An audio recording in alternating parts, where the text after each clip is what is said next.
जो त्योहार है, उसमें उसका जो शाब्दिक अर्थ निकाला गया है, तुम्हारी हार, तो मैं भी इस शब्द का अर्थ, त्योहार का अर्थ तुम्हारी हार इसी को मैं समर्थन करूँगा और बाकी आप लोग इस शब्द के बारे में जितने भी दर्शक अभी हमें सुन रहे हैं, वो कमेंट बॉक्स में ज़रूर अपनी प्रतिक्रिया दी। संधि विग्रह करके भी अगर इस शब्द को त्योहार, इस शब्द को अगर तोड़कर भी देखा जाए, तो उसका जो है संधि विग्रह करने के बाद जो है उसका मतलब हमें यही मिलता है कि तुम्हारी हार। विशेषज्ञों का किस तरीके से अपना अ, विवरण निकलता है, वो थोड़ा-सा समझने का प्रयास करते हैं। तो इसमें अभी शायद ये बातें बहुत से लोगों के लिए नई लगेंगी, कुछ नया लगेगा इसमें आपको जानने के लिए कि भई होली जो है ये शब्द और इतना तो एक मत लगभग-लगभग हम सभी है कि जितने भी फेस्टिवल थे, भारत ये कृषि प्रधान देश रहा है और भारत के जितने भी फेस्टिवल्स रहे हैं, वो जो किसी भी क्षेत्र में, किसी भी राज्य में जो मनाई जाती है, तो हम इतना तो जान चुके हैं अभी तक के कि ये सारे के सारे जो है, भारत कृषि प्रधान देश होने की वजह से जो है, ये खेती से रिलेटेड जो है, ये सारे के सारे फेस्टिवल भारतीय समाज में मनाए जाते थे। उन्हीं का ब्राह्मणीकरण करके अपने फ़ायदे के लिए जो है, इन्होंने इसका इस्तेमाल किया गया है।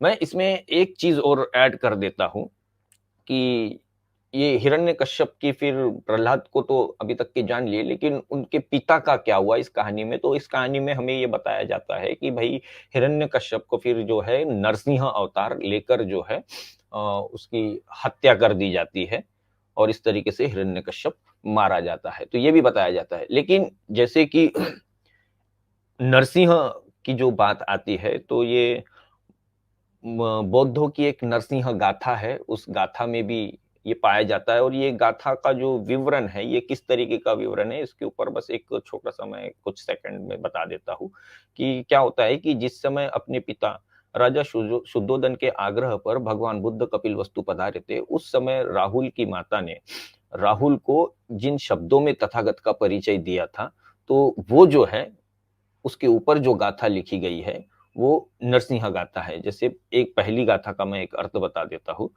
जिसमें कहा जाता है कि जिनके चरण रक्त वर्ण से अलंकृत है, जिनकी एड़ी सुंदर है, जिनके चरण चंवर चंवर तथा छत्र से सुशोभित है, वे जो नरों में सिंह हैं, यही तेरे पिता है।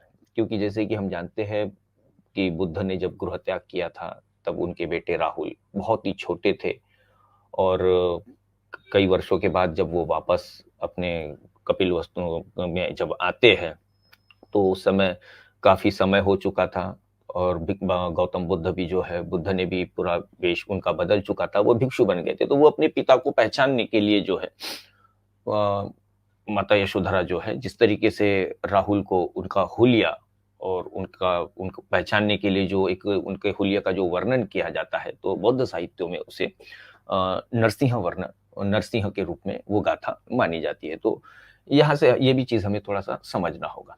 तो देखिए इतिहासकार और चिंतक का होली को लेकर किस तरीके के अपने मत रखते हैं, वो भी जानने का प्रयास करते हैं। तो होली का नाम सुनते ही फाग खेलने, एक-दूसरे पर तरह-तरह के रंग फेंकने और हर्षोल्लास का चित्र सामने आता है। संस्कृत के मध्यकालीन में अर्वाचीन धर्म ग्रंथ में इसके 3 नाम मिलते हैं। संस्कृत के मध्यकालीन और अर्वाचीन धर्म ग्रंथों में इस त्योहार के जो है 3 नाम मिलते हैं। पहला होली, दूसरा होलिका और होलाका। तो देखिए होलिका और होलाका ये 2 नाम मतलब एक स्त्रीलिंग पता चलता है और दूसरा जो है वो पुल्लिंग पता चलता है। तो देखेंगे कि भई ये पुल्लिंग से स्त्रीलिंग या स्त्रीलिंग अभी तो फिलहाल हमें स्त्रीलिंग के रूप में बताया जाता है होलिका मतलब एक महिला। तो अभी ये देखते हैं कि आगे क्या है। तो जैसे कि बताया भारत कृषि प्रधान देश था। यहाँ पे जितने भी हर मौसम के हिसाब से अलग-अलग फसलें होती थी और अलग-अलग फसलों की अलग-अलग बुनाई समय पे होती है और अलग-अलग समय पे कटाई होती है। तो बुनाई के समय और कटाई के समय दोनों समय जो है इस देश में जो मूल निवासी बहुजन समाज के द्वारा जो उत्सव मनाए जाते थे, उन्हीं उत्सवों का जो है ब्राह्मणीकरण करके तुम्हारी हार के तौर पे त्योहार के रूप में हमें ही उसके ऊपर वो हमारे ऊपर लाद दिया गया है। तो यह उत्सव फाल्गुन की पूर्णिमा के दिन मनाया जाता है। दिवाली की तरह यह भी शुरू में ही एक मौसमी त्योहार था। रब्बी की फसल के घर आने की खुशी के उपलक्ष्य में इसे नवानिष्टि के रूप में मनाया जाता था। और ये सारी चीजें हमें पता चलती है मानव गृह सूत्र के 2/3/9 से लेके 10वें श्लोक में जो चीज लिखी गई है, उसका अर्थ जो होता है वो अर्थ हम सीधा जान लेते हैं। अर्थात नए अन्न का यज्ञ किए बिना नई फसल स्वयं न खाए, वसंत ऋतु की पूर्णिमा को जौ से यज्ञ करे, तत्पश्चात पूरी विधि का वर्णन करते हुए मानव गृह सूत्र में लिखा है, जिसका अर्थ होता है मानव गृह सूत्र 2 से 10 में, जिसका अर्थ होता है कि फाल्गुन मास की पूर्णिमा के दिन भुने हुए जौ और मालपुए के साथ भग तथा अर्यमा नामक 2 देवताओं के लिए हवन करे, तत्पश्चात यजमान जौ के आटे के उतने ही पशु बनाए जितने वास्तविक पशु उसके पास हो। आटे के उन पशुओं को पकाए, फिर उन्हें पीसकर ब्राह्मणों के लिए हवन सामग्री बनाए। कांसे के पात्र में पहले घी डालकर ऊपर से सामग्री डाले और बाद में फिर घी डाले। उसके बाद शाम को 2 मालपुए बनाकर अग्नि और इंद्र देवता के लिए होम करे। अग्नि देवता का मालपुआ मध्य से मोटा हो, उसका शेष भाग स्त्रियां खाए। इंद्र देवता के मालपुए को सब बाल बच्चे खा सकते हैं। फिर दक्षिणा और दान आदि कर्म सायंकाल के लिए गाय के दूध में जौ पकाए और हवन करे। ये सारी चीजें जो है हमें मानव गृह सूत्र, जिसका जिसे पंडित भीमसेन शर्मा ने लिखा था, 1905 का ये है, उनके पेज नंबर पृष्ठ क्रमांक 20 पर ये सारी चीजें हमें पता चलती है कि धीरे धीरे मतलब इस मतलब एक फसल से मौसमी त्योहार को, मौसमी उत्सव को किस तरीके से ब्राह्मणीकरण किया गया है, ये यहाँ से अभी हम धीरे धीरे समझने का प्रयास करते हैं। स्पष्ट है कि फाल्गुन की पूर्णिमा को होने वाले उत्सव में भुने हुए जौ के मालपुए और गाय के दूध में पकाए गए जौ के अतिरिक्त जौ का आटा भी प्रयुक्त होता है। मालपुए और दूध में पकाए गए जौ और चावल तो दूसरा कोई यज्ञों में प्रयुक्त होते होते थे, पर भुने हुए जौ की पूर्णिमा के यज्ञ में प्रयोग में लाए जाते थे। भुने हुए जौ की प्रधानता के कारण लक्षणा से इस त्योहार का नाम होलक पड़ गया, जो कालांतर में होली का, होला का या होली बन गया। तो देखिए मतलब सीधा सीधा जो इसका मतलब ये है कि जो भुनी हुई जो चीज होती है, जो भुनी हुई चीज होती है, जैसे चना, इनको हम भूनते हैं, तो भुनी हुई चीजों को जो है होलक कहा जाता है। ये हमें सबसे पहले इतना समझना बहुत जरूरी है। देखते हैं आगे। संस्कृत में किसी भी भुने हुए अध पके अन्न को होलक कहते हैं। समय प्रतिहार गति से बढ़ता गया। कुछ पीढ़ियों के अनंतर भाषागत परिवर्तनों के अतिरिक्त ज्ञान के क्षितिजों में फिर फेरबदल हुए। वैदिक परंपराएं छूटती गई, एक नया युग बनता गया। पौराणिक युग धीरे धीरे वैदिक भाषा, यज्ञ और दूसरे वैदिक विधि विधान अपरिचित होते गए। अब लोग होलकों होलकों की प्रधानता के कारण होलक नाम से प्रसिद्ध त्योहार को होली का कहने लगे थे। आप लोगों ने भी शेयर नहीं किया, जो भी साथी शेयर नहीं किए अपने सभी फेसबुक के ग्रुपों में, व्हाट्सएप ग्रुपों में, टेलीग्राम के ग्रुपों में और अपने स्टेटस पे जाकर के इसको लगाइए, दूर तक पहुंचाइए, लोगों को बताइए रियलिटी कि रियल में इसकी सच्चाई क्या है, हमें किस तरीके से मनाना चाहिए। ऐसा नहीं कि आपको विरोध कराया जा रहा कि आप हो रहा मत खाइए। तो मतलब ब्राह्मणवाद हमारे घर तक किस हद तक के पहुंचा था, ये इस बात का एक सबूत है कि हमें जो है अपनी बात तक के मतलब जो हमारी उम्र होती है सवाल करने की, तो वो उम्र में जो सही दिशा में जा रहे थे, हमारा काम है सवाल करना, तो हमें सवाल करने से भी अगर रोका गया, वो उसका कारण यही था कि उस समय जो है ब्राह्मणवाद हमारे घर में रुका है। तो जितने जल्दी ये ब्राह्मणवाद हमारे घर से निकलते जाएगा, हमारे बच्चों को जो है सवाल पूछने की उतनी आज़ादी मिलते जाएगी और उनके सवालों के आगे फिर हम खुद को महसूस कर सकते हैं कि हम कितने छोटे और कितने अज्ञानी हैं और कितना मूर्खतापूर्ण जीवन जो है अब तक जीते आए थे। ये सारी चीज़ें जो है हमें जब हमारे बच्चे सवाल करेंगे तो ये चीज़ें समझ में आएँगी। तो ब्राह्मणवाद का हर घर से निकलना बहुत ज़रूरी है, ताकि आने वाली पीढ़ी ये तार्किक बन सके, और वो तार्किक बने इसलिए उनके मन में उठे हुए हर सवाल उठना बहुत ज़रूरी है और उन सवालों का जवाब भी मिलना बहुत ज़रूरी है। तो बहुत-बहुत धन्यवाद सर इन सारी बातों को शेयर करने के लिए। तो जैसे कि जी, हमने पढ़ा कि अभी लोगों ने जो है होलकों की प्रधानता को देखते हुए होलक नाम से ये त्योहार जो है प्रसिद्ध होने लगा और होलिका कहने लगे। होलक को होलिका कहने लगे, मतलब जो था एक पुल्लिंग से स्त्रीलिंग हो गया, ये त्योहार का स्त्रीलिंगीकरण हो गया। इतना ही नहीं, इसकी जाति भी निश्चित कर दी गई। तो जैसे कि हमने कहा कि वर्ण व्यवस्था के आधार पर बोलो या वर्गीकरण के आधार पे जो त्योहारों का जो डिस्ट्रीब्यूशन किया गया, तो वो हुआ है दंपत्ति चतुर्थ नामक ग्रंथ में 4 प्रधान जातियों के नामों पर 4 प्रधान पर्वों की जातियां घोषित करते हुए कहा गया है कि श्रावणी उपकर्म ब्राह्मण पर्व, विजयादशमी क्षत्रिय पर्व, दीपावली वैश्य पर्व तथा होली शूद्र पर्व। तो इस तरीके से जो है त्योहारों का, फेस्टिवल्स का भी जो है जो वर्णों के ऊपर जो है उसका डिस्ट्रीब्यूशन हो जाता है। अब ये जानने का प्रयास करते हैं कि पौराणिक काल में नवानिष्टि पर्व के मतलब क्या मायने थे। तो पौराणिक युग आते आते नवानिष्ट अपना व्यक्तिगत इतिहास गवा चुकी थी। अंततः पौराणिक काल में जब लोगों ने इस अतीत को जानना चाहा तो उन्हें कई प्रकार की बातें बताई गई जो आज ऐतिहासिक दृष्टि से महत्वपूर्ण है। चाहे उन दिनों वे कुतूहल शांत करने का दुर्बल साधन मात्र थी। तो देखते हैं भविष्य पुराण में मतलब इसके बारे में क्या लिखा रहता है। तो भविष्य पुराण में होलिका के विषय में प्रश्न करते हुए युधिष्ठिर कहता है कि हे कृष्ण, हर गांव और हर शहर में फाल्गुन की पूर्णिमा के दिन उत्सव क्यों होता है? इस दिन किस देवता की पूजा की जाती है और क्या क्या किया जाता है? तो इस तरीके का सवाल जो है युधिष्ठिर जो है वो कृष्ण को पूछते हैं। तो कृष्ण उन्हें जवाब में कहते हैं कि सतयुग में रघु नामक एक ज्येष्ठ राजा था। एक दिन उसकी प्रजा ने उसके पास जाकर हाहाकार किया, त्राही त्राही कहने लगे। लोगों ने कहा हमारे घरों में ढूंढा नामक नाम की एक राक्षसी दिन रात बच्चों को तंग करती है। हमने कई तरीके से उसे भगाना चाहा, पर वह हमारा पिंड नहीं छोड़ती। प्रजा के ये शब्द सुनकर राजा ने नारद से इस विषय पर चर्चा की। नारद ने कहा, हे राजन, आज पूर्णिमा है, अब सर्दी समाप्त हो गई है, प्रातःकाल गर्मी शुरू हो जाएगी।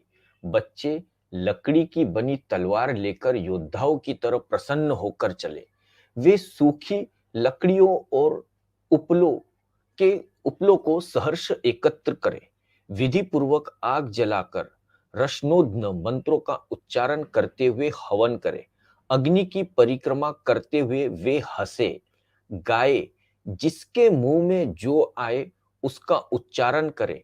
अपनी अपनी भाषा में स्त्री के गुप्तांगवाची शब्दों को बोले। ऐसा करने पर वह राक्षसी भाग गई। तब से यह होलिका नामक पर्व चला आ रहा है। तो इस तरीके की कहानी जो है हमें जयसिंह कल्पद्रुम, इनकी जो किताब है, इनके पृष्ठ 773 और 74 पे इस तरीके का ये विवरण हमें मिलता है। भविष्य पुराण में जैसे तैसे इस त्योहार को वैदिक परंपरा से जोड़ने की कोशिश की गई। वैदिक परंपरा से आए यज्ञ के अतिरिक्त रक्षोध्न मंत्रों के उच्चारण की व्यवस्था है। ये मंत्र यजुर्वेद के 5वें अध्याय में आते हैं। पौराणिक वृत्तांत में अश्लील शब्दों का उच्चारण करने के लिए बच्चों को निर्देश दिया गया है। संभवतः इस अशिष्ट परिपाटी की दृष्टि में रखकर ही दंपत्ति चतुर्थी के लेखक ने इसे शूद्र पर्व कहा गया है। तो देखिए यजुर्वेद का जो 5वां अध्याय है तो उस 5वें अध्याय में ही इस तरीके की बातें जो है, और ये सबसे इसमें विचार करने वाली बात ये है कि अश्लील शब्दों का उच्चारण करने के लिए बच्चों को निर्देश दिए गए हैं, मतलब बच्चों को।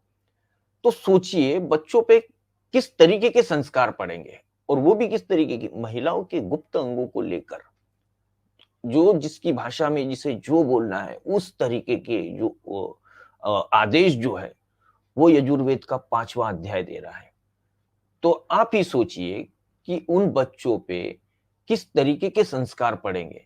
और आज भी जैसे कि थोड़ी देर पहले बताया गया कि कहीं-कहीं जगह पर होली जलाते समय ये सारी चीजें हमें आज भी ऐसी होते हुए दिखाई देती है कि गालियां देना, और मतलब आपको आपने खुद ने भी इन सारी चीजों को अनुभव किया होगा। तो ये बहुत ही विचार करने लायक बात है। जो लोग कहते हैं कि वेदों में ज्ञान है, विज्ञान है, वेद ही जो है वो जीवन का आधार है, तो भाई देखिए आपके इस यजुर्वेद के 5वें अध्याय में किस तरीके की बातें जो है आपके बच्चों के लिए कही गई है। उन्हें आदेश दिया गया है पौराणिक वृत्त में कि अश्लील शब्दों का उच्चारण करने के लिए बच्चों को जो है एक तरीके के निर्देश दिए गए हैं। और इसीलिए जो है इसको मतलब बच्चे मतलब भविष्य की पीढ़ी बर्बाद हो, और इसीलिए जो है इस पर्व को जो है शूद्र पर्व कहा गया है।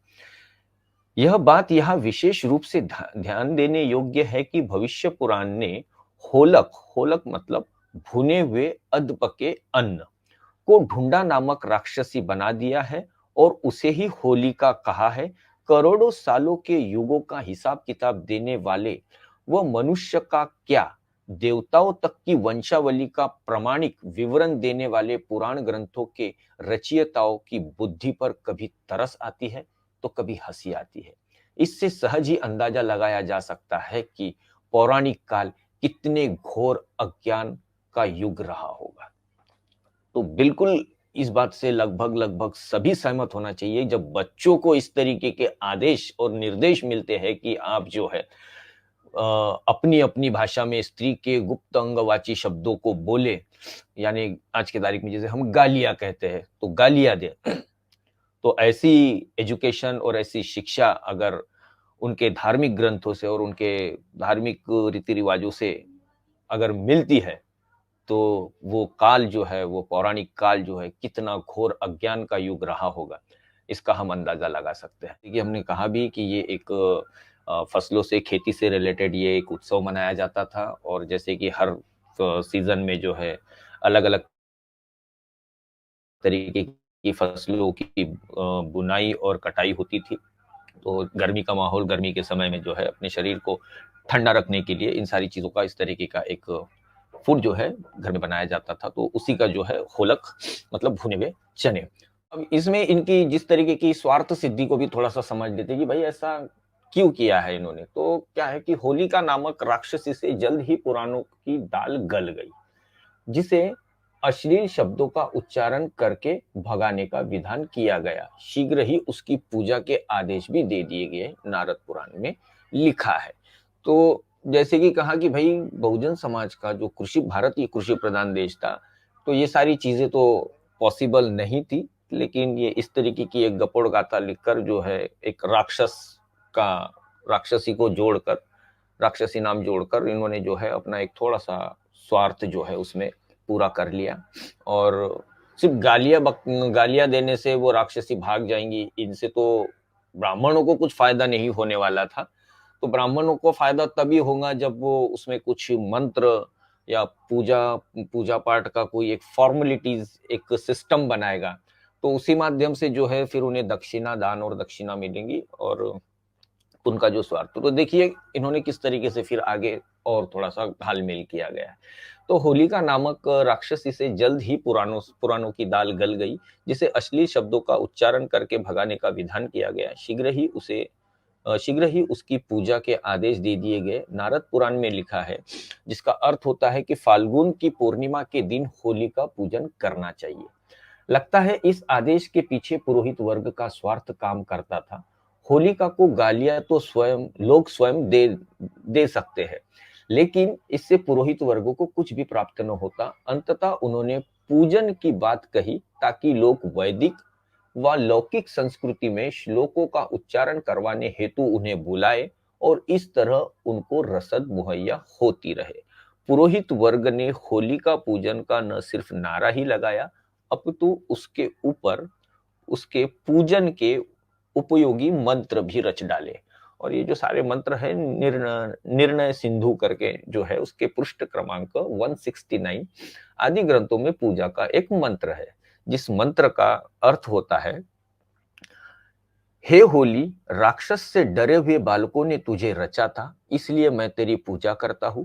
तेरी भस्म मुझ पर ऐश्वर्य देने वाली हो।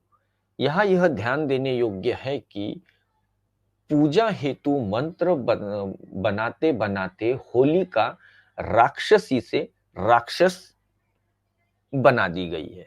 देखिए, पहले तो पूरी कहानी में ढूंढा नामक राक्षसी, एक महिला राक्षस की बात चल रही थी, राक्षसी की बात चल रही थी, लेकिन इन्होंने जो मंत्र बनाए, उसके ऊपर जो श्लोक बनाए हैं, उसमें उसका जो उसकी राक्षसी की जगह जो है उन्होंने राक्षस का उल्लेख किया गया है।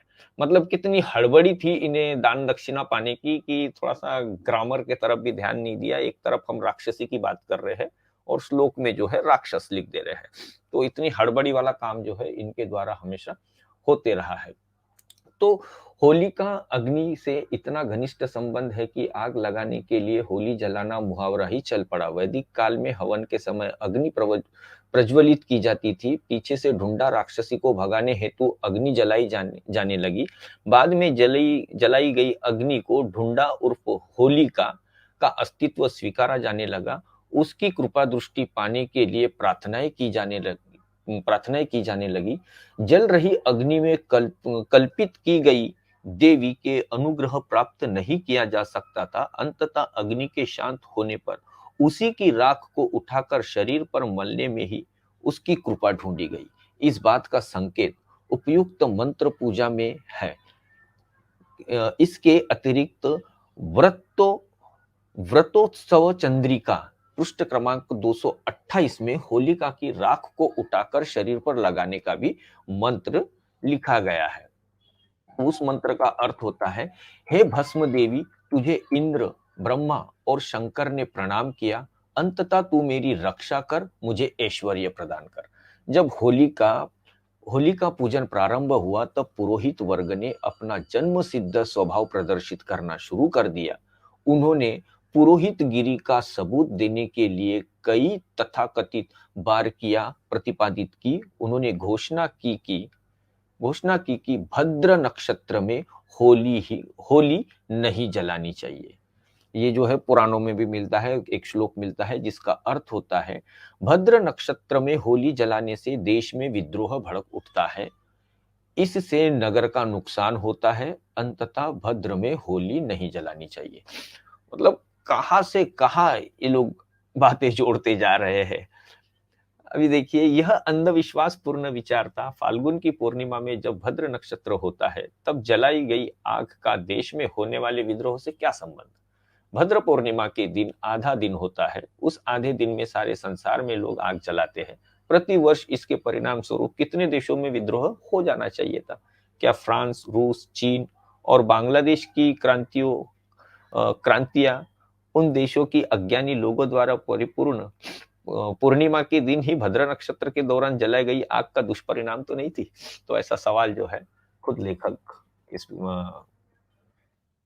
पूछ रहे हैं। तो होली का कपोकल्पित कथाओं से जो जुड़ा हुआ है, थोड़ा सा उसके बारे में भी जान लेते हैं कि शास्त्र कहे जाने वाले ग्रंथों में होली के अतीत पर इससे ज्यादा प्रकाश नहीं पड़ता। वैसे भारत की विभिन्न प्रांतों में इसके अतीत की विधियां व्याख्याएं उपलब्ध होती है। पूर्व भारत के लोग होलिका को पूतना बताते हैं और इसका कृष्ण से संबंध जोड़ते हैं। राजपुताने के लोग हिरण्यकश्यप की बहन और प्रहलाद की घटना से इसे जोड़ते हैं।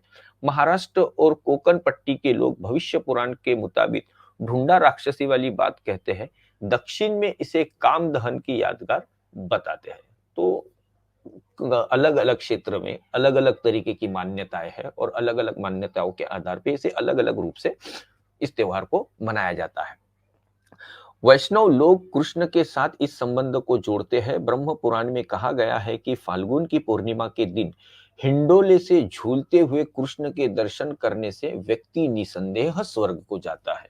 अब इसको स्वर्ग और नर्क से भी जोड़ दिया गया है, तो उससे रिलेटेड जो श्लोक हमें मिलता है उस श्लोक का अर्थ होता है कि होली शब्द के उच्चारण के साथ ही मन में जो बिंब बनता है वह उपयुक्त सा नहीं होता, तो रंग बिरंगे पिचकारी, गुलाल और अबीर लिए क्रीड़ा मग्न एवं हर्षित युवक युवतियों का चित्र होता है।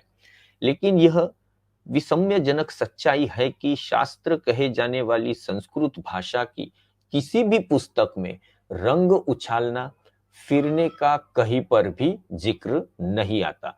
जिन शास्त्रों और पुराणों को आधार बनाते हुए इसे एक त्योहार का, इसे एक पर्व का रूप दिया गया है, और तो लेकिन देखा जाए तो उन शास्त्रों में, उन विचारों में, उन पुराणों में कहीं पर भी जिस तरीके से हमें आज होली दिखाई पड़ती है, जिसमें पिचकारियां, होली मतलब रंग, भांग, नशा, ये सारी जो चीजें दिखाई देती है, लेकिन ओरिजिनल में अगर देखा जाए तो ये रंग बिरंगी पिचकारियों, गुलाल और अबीर और क्रीड़ामग्न एवं हर्षित युवा युवतियों का बस चित्र दिखाई देता है।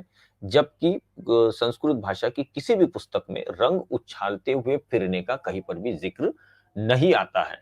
इसका ये सब नहीं आता है, तो इसकी सच्चाई तो बस यही है जो हम अभी तक के जो चर्चाओं के माध्यम से और हमारे बहुत से साथी समझ गए कि ये एक मौसमी उत्सव था, ये एक खेती से संबंधित उत्सव था। और उसी वजह से अनुमान है कि रब्बी फसल के घर आने की खुशी में प्राचीन काल में लोग अपनी प्रसन्नता व्यक्त करने हेतु रंग बिरंगे फूल जो है एक दूसरे पर उछालते होंगे, क्योंकि वसंत का आगमन तब हो चुका होता था।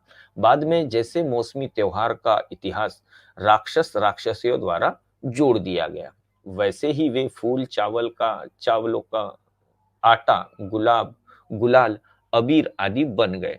उसी क्रम में आज वे सफेदा, पेंट करने वाले पक्के रंग और तारकोल तारकोल बन गए हैं, और कहीं कहीं तो नालियों का गंदा पानी भी है। देखिए मतलब समय के साथ इसमें अज्ञानता की वजह से कहां कहां तक पहुंच गए।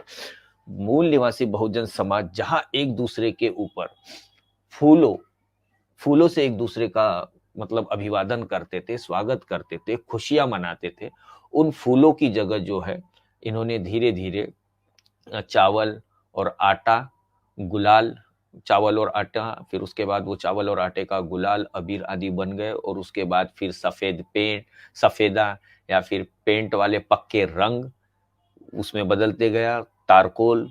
और अभी उसका जो स्वरूप है वर्तमान में हम देखते हैं, अभी कुछ ही दिनों में सबके पास सोशल मीडिया से हर कोई जुड़ा हुआ है, मोबाइल सबके हाथ में है। होली को जाने दीजिए और फिर देखिए आपके मैसेज व्हाट्सएप के माध्यम से, फेसबुक के माध्यम से, मतलब किस किस तरीके की छोटी छोटी जो क्लिप्स है वो आप तक पहुंचती है। और अभी जो है ये स्वरूप जो है नालियों के गंदे पानी तक के पहुंच गया है। वास्तव में परिवर्तित पीढ़ियों ने अग्नि जलाने और हवन आदि को ढूंढा आदि से जोड़कर एक दूसरे पर प्रसन्नता पूर्वक रंग बिरंगे फूल उछालने को कामदेव से जोड़ा गया है। हाँ, ये भी इसमें का एक बहुत ही महत्वपूर्ण पहलू है। जिस तरीके की मतलब इस होली के दिन जो है अनैतिक बातें जो हमें दिखाई देती है, अनैतिक बातें, तो उसको इसमें किस तरीके से जोड़ा गया है, ये भी थोड़ा-सा समझने की ज़रूरत है। ये थोड़ा-सा समझ लेते हैं कि भई क्यों इस दिन जो है कोई भी अनैतिक काम कर लो और उसके बाद नारा लगा दो, बुरा न मानो होली है। कहने का मतलब किसी को भी छेड़ देना, महिलाओं को छेड़ देना, और किसी प्रकार का फिर उसके बाद बोल देना कि भाई बुरा न मानो होली है। तो ये प्रथा मतलब किस तरीके से आई और किस तरीके से इसका ये बनते गया स्वरूप, थोड़ा-सा ये जानने का प्रयास करते हैं कि वास्तव में परिवर्तित पीढ़ियों ने अग्नि जलाने और हवन आदि को ढूंढा राक्षस से जोड़कर एक दूसरे पर प्रसन्नता पूर्वक रंग बिरंगे फूल उछालने को कामदेव से जोड़ा। तो इसको जो है कामदेव से जोड़ा, और कामदेव जो है ये किसके देवता है, काम, ये सब लोग जानते हैं।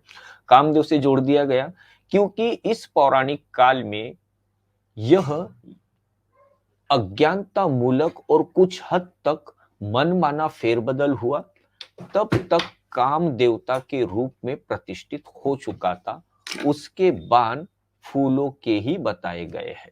तो कामदेव भी जो है, हमने कई कहानियों में देखा है इनके पुराणों और शास्त्रों में कि वो बाण छोड़ता है, बाणों से फिर जो फूल रहता है सामने, और वो फूल का सुगंध और या फूल वो जिस पर भी गिरता है, तो फिर वो किस तरीके का वहां पे जो माहौल है, जो वातावरण है, वो किस तरीके का कामुक वातावरण जो है वो बन जाता है। तो इस बात को भी जो है होली के साथ इसको जोड़ दोस्तों, दिया आप गया। लोगों ने वीडियो को लास्ट तक देखा, इसके लिए बहुत बहुत धन्यवाद दोस्तों। लाइक करें, कमेंट्स करें और शेयर करें। और हाँ दोस्तों, चैनल पर नए हों तो सब्सक्राइब भी करें और उसके बगल में बेल आइकन भी दबाएं।